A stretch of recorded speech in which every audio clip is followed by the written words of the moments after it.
Hello and welcome back to the channel. Today we have this position. It's white to move and win, so you can pause the video to find the answer on your own. Alright, so now here we have two different ways to actually win this position for white. Well, the best way is actually play bishop to f4 first.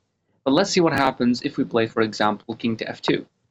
As you can see right now, black can either move the king or move the pawn. If black moves the king, then we have bishop f4 check, black has to move down, and then we play a simple move knight to f5. Black cannot move, he has to push the pawn and get checkmated on g3.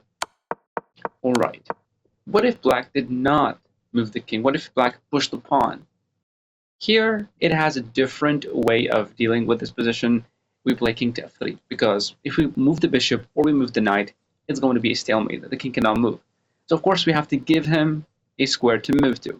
Play king to f3, black moves, and then here we play this check. If black went to the corner, we have a check, king here, and bishop to e3 is checkmate, which is really cool.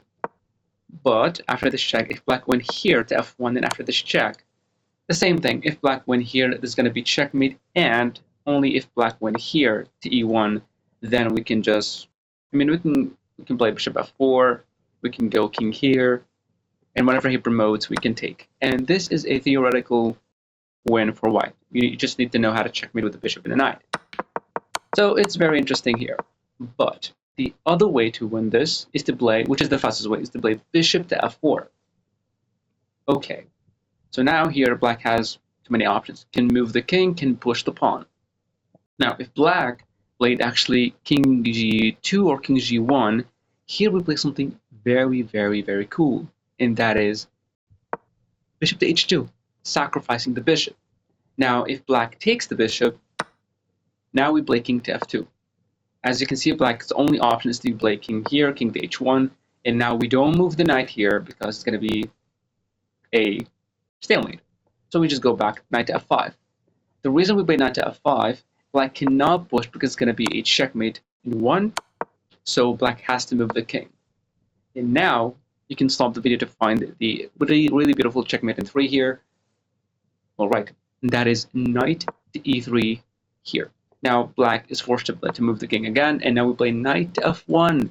See, the beauty of this move, we're stopping the king from moving up and forcing black to play the only move, which is h2, and then also getting checkmated on g3. Now you might say, okay, well, after this move and black moves the king, what if he did not take? Black can move back. Well, the same thing. We just play king to f, not king f2, because then after takes, it's going to be a different move order, which will lead to a draw. So here, we actually play king to f1. We're giving him a chance to play this, and now we play king f2, and then we reach the exact same position. Alright.